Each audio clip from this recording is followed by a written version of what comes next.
एक 22 साल की लड़की जो कि विधवा हो चुकी है और जब उसके ससुराल वालों ने उसे घर से निकाल दिया तो उसके बाद वो अपने मायके वालों के पास जाती है, लेकिन मायके वाले भी उसे धक्के देकर घर से बाहर निकाल देते हैं और इसके बाद वह सड़कों पर ऐसी भूखी प्यासी भटकने लगती है। भटकती भटकती अचानक से भूख की वजह से कमजोरी आ जाती है और कमजोरी की वजह से एक साथ से उसे चक्कर आते हैं और वह सड़क पर ही बेहोश होकर गिर जाती है। अब जैसे ही यहाँ पर और लोग ये बात देखते हैं तो वो देख देख कर निकल जाते हैं, लेकिन तभी एक भिखारी आता है। जैसे उस महिला को देखता है तो उसे उठाकर अपने साथ अपनी झोपड़ी में ले जाता है और फिर उसके बाद जो इस कहानी में होता है उसके बारे में ना तो इस लड़की ने कल्पना की थी और ना इस भिखारी ने कल्पना की थी। क्या हुआ था ऐसा, पूरी सच्चाई के बारे में जानने के लिए वीडियो को अंत तक जरूर देखें।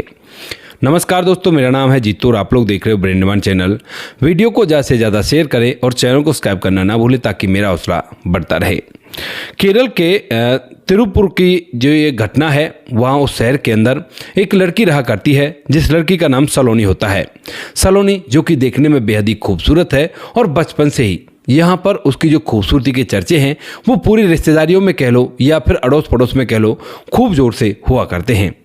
यहाँ पर जो सलोनी होती है वह भी इसी बात को सोचा करती है और जब उसकी पढ़ाई लिखाई कंप्लीट सी हो जाती है और वह जवान होती है तो 19 साल की उम्र में उसके माता पिता उसके लिए रिश्ता ढूंढते हैं और जब रिश्ता होता है तो वो बात और भी ज़्यादा फैल जाती है कि ये तो काफ़ी ज़्यादा खूबसूरत भी थी और साथ में भाग्यशाली भी है, क्योंकि उसका रिश्ता एक बहुत बड़े बिजनेसमैन परिवार में हुआ था। और वहाँ पर जो लड़का था, जब उसने पहली बार इसे देखा था सलोनी को, तो देखते ही पसंद कर लिया था और इसी वजह से यानी कि इसकी खूबसूरती की वजह से ही अब इसे एक ऐसा घर मिल गया है जहां पर जाकर ये अपने आप को बहुत ही खुशनसीब समझा करती है।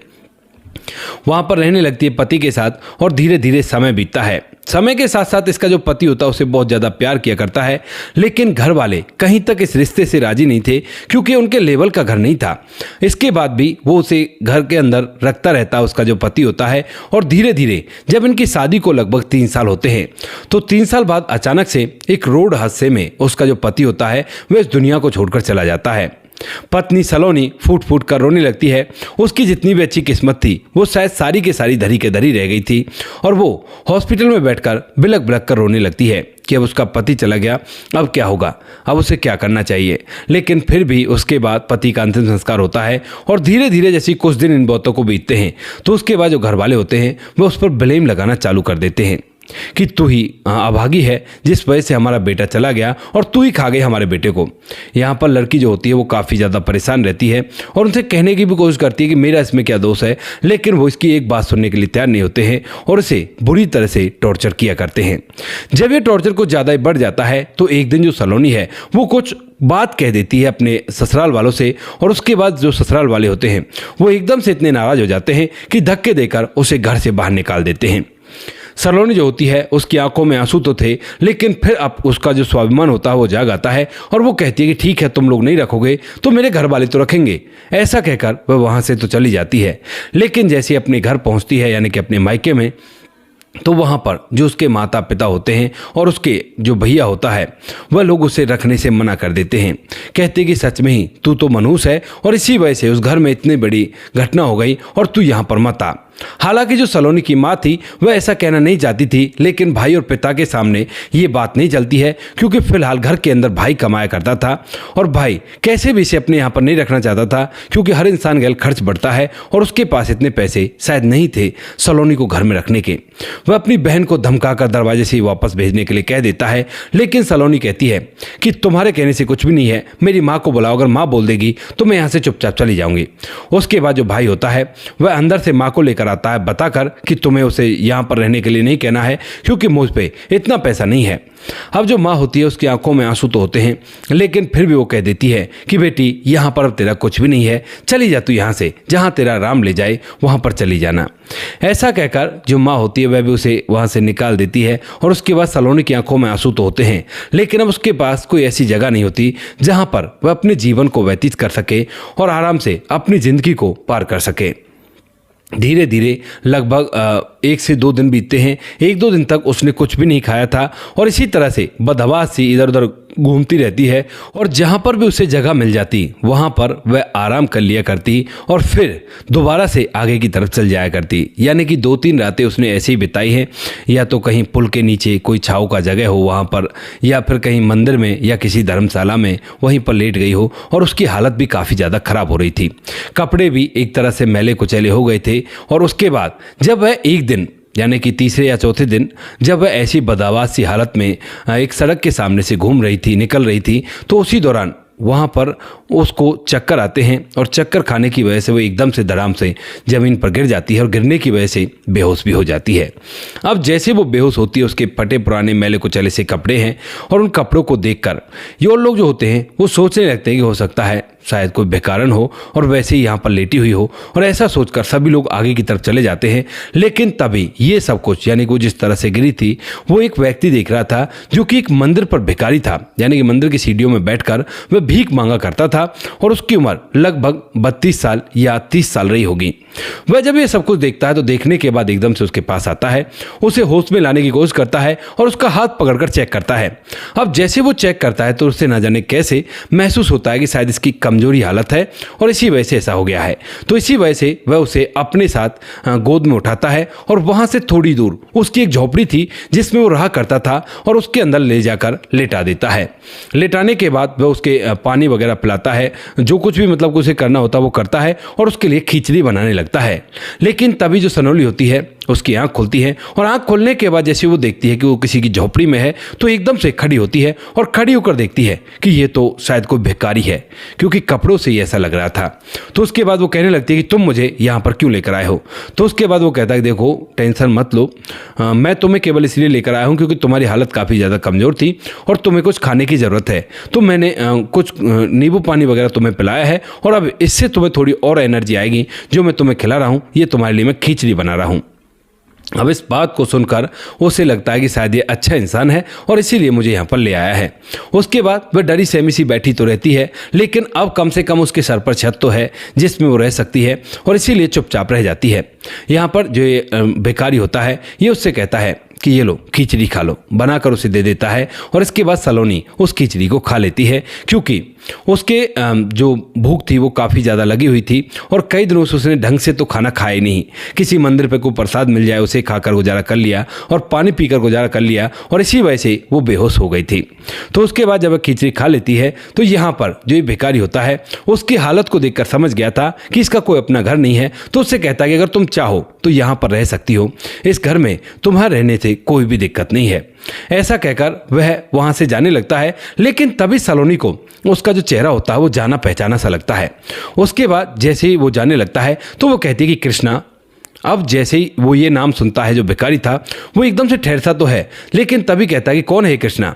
ऐसा कहकर वह पीछे मुड़ता है तो यहाँ पर जो सलोनी होती है वो कहती है कि नहीं कोई नहीं है, तुम्हारी शक्ल को देखकर लग रहा है कि शायद तुम कृष्णा हो जो कि हमारे स्कूल के प्रिंसिपल के बेटे थे, कभी कभी स्कूल में आया करते थे और बच्चों को खूब सारी मस्ती करवाया करते थे। अब यहाँ पर जो लड़का होता है भिखारी वह कहता है कि नहीं मैं कृष्णा वगैरह नहीं हूँ, मेरा नाम तो अर्जुन है। ऐसा कहकर वह वहाँ से निकल जाता है और फिर से अपने मंदिर पर चला जाता है। कहता है कि मैं शाम को आऊँगा और तब तक तुम आराम करो, कोई भी दिक्कत नहीं है। इसके बाद जो सलोनी होती है वहीं पर बैठी रहती है, सोचने लगती है कि उसे इस जगह छोड़कर जानी चाहिए या नहीं जानी चाहिए, क्योंकि यहाँ पर कम से कम खाने पीने का इंतजाम और रहने का इंतजाम तो हो ही जाएगा। ऐसा सोचकर जो सलोनी होती है वह अब यहीं पर रहने का मन बना लेती है और जैसे शाम के समय जो अर्जुन होता है वह वापस लौटता है तो उसके बाद उससे कहने लगती है कि मैं यहीं पर तुम्हारे साथ रह सकती हूँ क्या। तो वो कहता है कि मुझे कोई दिक्कत नहीं है, तुम आराम से रह सकती हो, लेकिन कभी भी ये मत सोचना कि मैं तुम्हें ज़बरदस्ती यहाँ पर रख रहा हूँ और कोई भी अगर कहे तो उससे कह देना कि मैं अपनी मर्जी से यहाँ पर रह रही हूँ। तो लड़की जो होती है वो कहती है ठीक है, कोई भी दिक्कत नहीं है। उसके बाद दोनों के दोनों उसी झोपड़ी में रहने लगते हैं और कभी कभी जो सलोनी होती है वह शाम के समय उसके साथ प्रसाद खाने के लिए मंदिर पर भी चली जाया करती है। अब ऐसे एक दिन शाम के समय प्रसाद काफ़ी अच्छा बना हुआ था और जैसे दोपहरी के समय में जो अर्जुन है वो घर आया था तो उसे बताता है कि प्रसाद काफ़ी अच्छा बना हुआ है। तो उसके बाद सलोनी कहती है ठीक है मैं भी आऊँगी। तो शाम के समय सलोनी वहाँ पर जाती है और वहाँ पर जाने के बाद प्रसाद वगैरह खाकर जब दोनों एक साथ लौट रहे थे तो उसी दौरान अचानक से एक बुजुर्ग व्यक्ति को इसी तरह तरह से चक्कर आते हैं, वो शायद बेहोश हो जाता है। और उसके बाद वो जो लोग होते हैं वो इधर उधर इकट्ठे तो हो जाते हैं, लेकिन कोई भी उस बुजुर्ग की मदद करने के लिए तैयार नहीं होता है।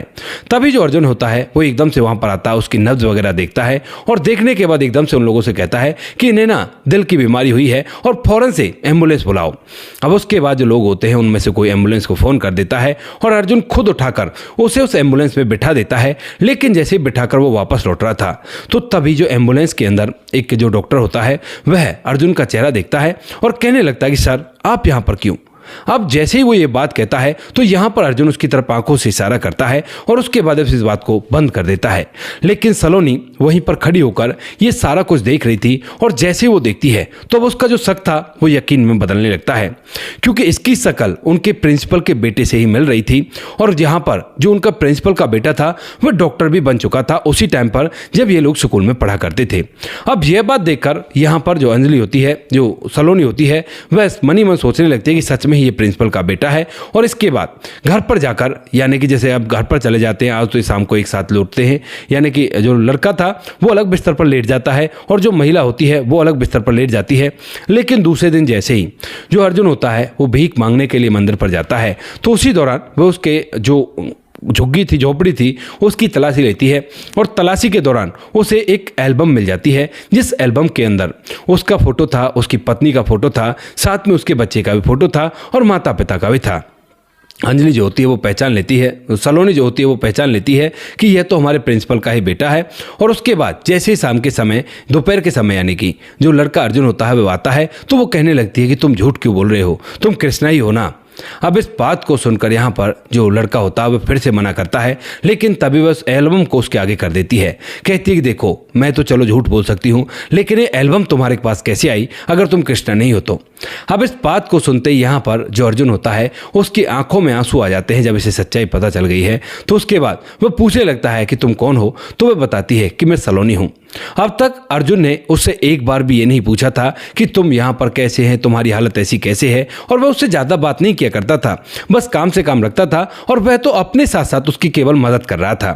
अब इसके बाद जब वह बताती है कि मैं सलोनी हूँ तो वह पूछता है कि तुम कैसे कैसे यहाँ पर आई हो और ये हालत तुम्हारी ऐसी कैसे हुई। तो उसके बाद सलोनी भी रोते हुए अपनी पूरी कहानी बताती है और जब वह पूरी कहानी अपनी बताती है तो यहाँ पर उसके बाद जो अर्जुन होता है वह अपनी कहानी कहना स्टार्ट करता है। कहता है कि मैं बहुत अच्छा डॉक्टर बन गया था जैसा कि तुम्हें पता है, और मैंने अपने लिए एक हॉस्पिटल भी खुलवा लिया था। वहाँ पर मैं प्रैक्टिस किया करता और अच्छी तरह से अपने जीवन को व्यतीत कर रहा था। मेरी शादी हो गई थी और मेरे एक बच्चा भी था। लेकिन जैसे ही शादी होने के बाद मैं बच्चों के साथ, अपने बच्चे और पत्नी के साथ घूमने के लिए एक जगह जा रहा था तो उसी दौरान एक कार दुर्घटना होती है और उसी कार दुर्घटना के दौरान मेरी बीवी और बच्चे दोनों इस दुनिया को छोड़कर चले जाते हैं और अभागा मैं न जाने कैसे कैसे बच गया। अब मैं जब मुझे होश आता है तो मैं अपने बीवी बच्चे के बारे में पूछता हूँ, लेकिन लोग बताते हैं कि वो अब यहाँ पर नहीं है, यानी कि इस दुनिया को छोड़कर जा चुके हैं।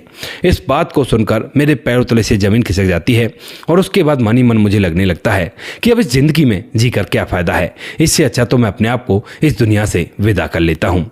ऐसा सोचकर मैं काफ़ी कोशिश करता हूँ कि अपने आप को इस दुनिया से विदा कर लूँ, लेकिन इस बात में मैं कामयाब नहीं हो पाता हूँ और उसके बाद मैं ऐसे ही अपने जीवन को जीने लगता हूँ। लेकिन गहरी उदासी और इस तरह से उस घर के अंदर मेरे बच्चे की, मेरी पत्नी की यादें जुड़ी होती हैं, उस हॉस्पिटल के अंदर भी मेरी बच्चे पत्नी की यादें जुड़ी होती हैं और मैं जहां भी जाऊं वहीं पर मुझे मेरे बच्चे और पत्नी की यादें दिखाई दिया करती हैं। तो इसी वजह से मैं अपना घर छोड़ देता हूं और घर छोड़कर इधर उधर ऐसे भटकने लगता हूं। लेकिन जब मैं भटकता हूं और यहां पर मंदिर के सीढ़ियों पर बैठ जाता हूं तो मुझे लगता है कि यहाँ पर जो लोग हैं वो मुझे भीख देने लगते हैं और मुझे लगता है कि यही ज़िंदगी तेरे लिए है, क्योंकि तुमने अपने पत्नी और बच्चों के साथ लापरवाही करके उन्हें इस दुनिया से विदा किया है, तो तुम्हारी यही सज़ा है। क्योंकि जो मेरे साथ हुआ था उसकी कानून में तो कोई सज़ा नहीं थी, लेकिन मुझे लग रहा था कि ये सब कुछ मेरी वजह से हुआ है। इन्हीं बातों को सोचते हुए मैं अपने जो यहाँ पर अपनी दिनचर्या को इसी तरह की कर लेता हूँ। इस झोपड़ी में रहकर अपना गुजारा किया करता हूँ। उस दिन के लेकर आज तक ना तो मैं अपने घर गया हूँ, ना ही मेरे बारे में किसी को पता है। लोग ढूंढते भी हैं, लेकिन जब वो ढूंढते ढूंढते मेरे पास तक आते हैं तो मैं अपना चेहरा छुपा लेता हूँ और इसी तरह से अपने जीवन को गुमनामी में जी रहा हूँ। मुझे इसी में जीने में ठीक लग रहा है। अब यहाँ पर जब जो सलोनी होती है वो उसकी पूरी कहानी सुनती है तो उसे जो सहारा देती है, क्योंकि उस कहानी को कहते हुए भी रोने लगा था और अंजलि अब अपना दुख भूल चुकी थी, क्योंकि उसका दुख तो बहुत छोटा था जो दुख इसके पास था, क्योंकि इसके पास तो रुपया पैसा भी था, कोई भी कैसी भी दिक्कत नहीं थी, और पत्नी और बच्चों की वजह से आज वो इस तरह से दर दर की ठोकरें खा रहा है और भिखारी बनकर सड़कों पर घूम रहा है। तो इसी वजह से जो सलोनी होती है वह उसे सहारा देती है और कहती है देखो जो हो गया उसे भूल जाओ, लेकिन इस तरह से तुम नहीं रह सकते। अगर ऐसी बात है, तुम अच्छे डॉक्टर हो तो लोगों का कल्याण करो, लोगों की मदद करो, और तुम्हारी पत्नी और बच्चे जब ये देखेंगे कि उनका जो पिता है वह इस तरह से लोगों की मदद कर रहा है तो बहुत ही अच्छा रहेगा। इसी वजह से वह उसको मोटिवेट तो करती है, लेकिन फिलहाल यहाँ पर वह किसी भी बात को सुनने के हाल में नहीं है, वह तो फूट फूट कर रोया जा रहा है। सलोनी जो होती है वह उसे चुप कराती है और कहती है कि देखो हमारी ज़िंदगी भी तो ऐसी है, मेरे तो वो परिवार वालों ने मुझे अपने पास रखने से ही मना कर दिया जिनके यहाँ पर मैं बड़ी हुई थी पल भर कर, लेकिन फिर भी मैं जिंदा हूं ना। मैंने तो कभी ऐसा नहीं सोचा और ना ही ये ख्याल मेरे दिमाग में आया। अगर मैं इतनी पढ़ी लिखी होती जितनी तुम पढ़े लिखे हो तो मैं बहुत कुछ कर देती। इस बात को सुनकर जो अर्जुन होता है वह जो अर्जुन क्या उसका नाम फिलहाल कृष्णा है और उसे पहचाना जा चुका है, नाम बदल कर वह यहाँ पर रह रहा था। तो जो कृष्णा होता है उससे पूछने लगता है कि बताओ क्या करती तुम।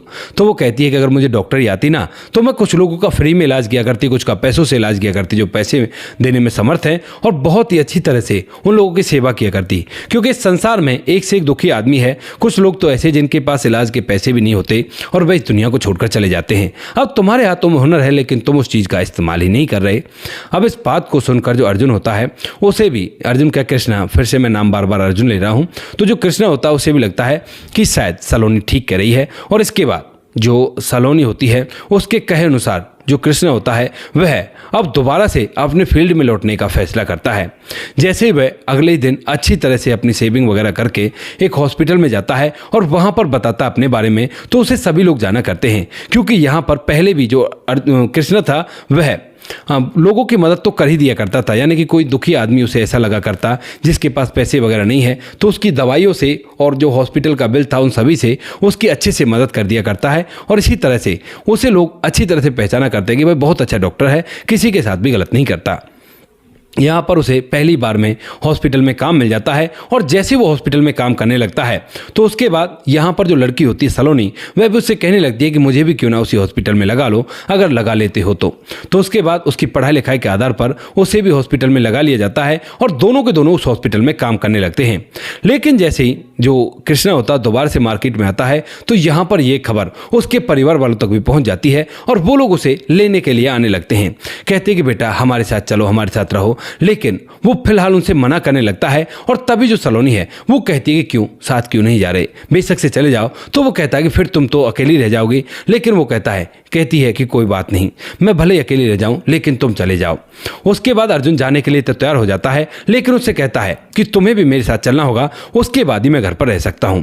इसके बाद जो सलोनी होती है वो थोड़ी देर तक तो मना करती है, लेकिन अंत के दर्जे जब अर्जुन के घर वाले उससे कहने लगते हैं कि बेटी कोई बात नहीं, तुम भी चलो हमारे साथ, तो उसके बाद वह भी उसके साथ चलने के लिए तैयार हो जाती है।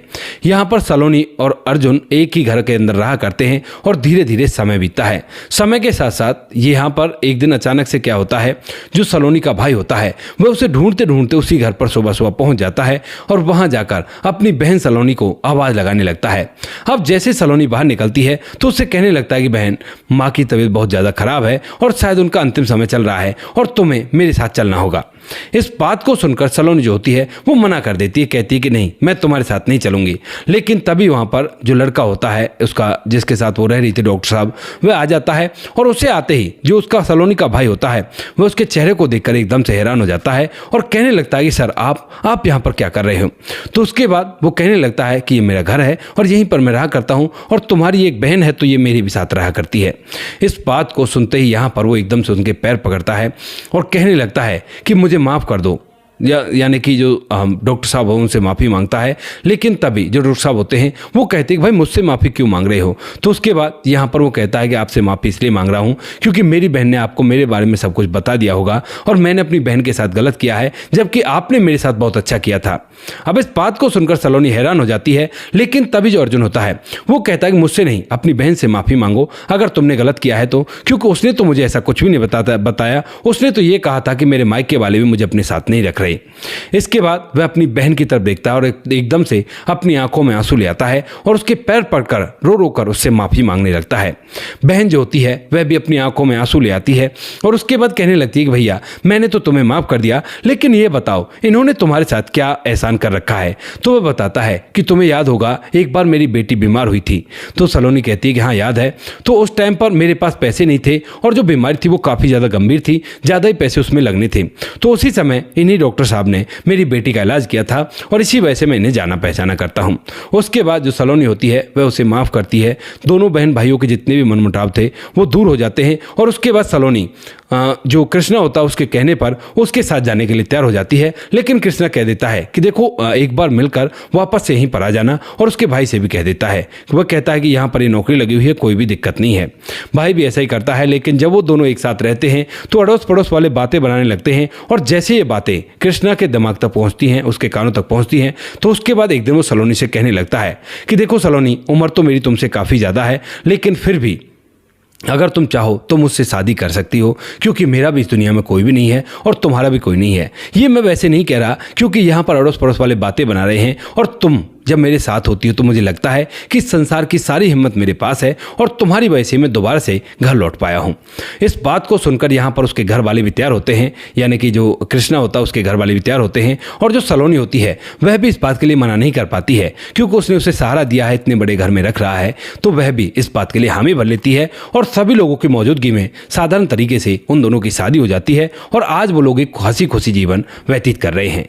तो दोस्तों ये थी आज की कहानी। आपको जैसी भी लगी हो कमेंट सेक्शन में बता देना। वीडियो अगर अच्छी लगी हो तो वीडियो को लाइक और चैनल को सब्सक्राइब जरूर करें ताकि हमें थोड़ा सा हौसला मिल सके आप लोगों के लिए ऐसे अच्छे वीडियो बनाने के लिए। इन कहानियों को सुनाने का उद्देश्य किसी को परेशान करना बिल्कुल भी नहीं है। ये कहानी आपको इसलिए सुनाई जाती है ताकि आप लोग इन कहानियों में से कुछ ना कुछ सीख सको और अपने जीवन में उस चीज़ को अप्लाई कर सको।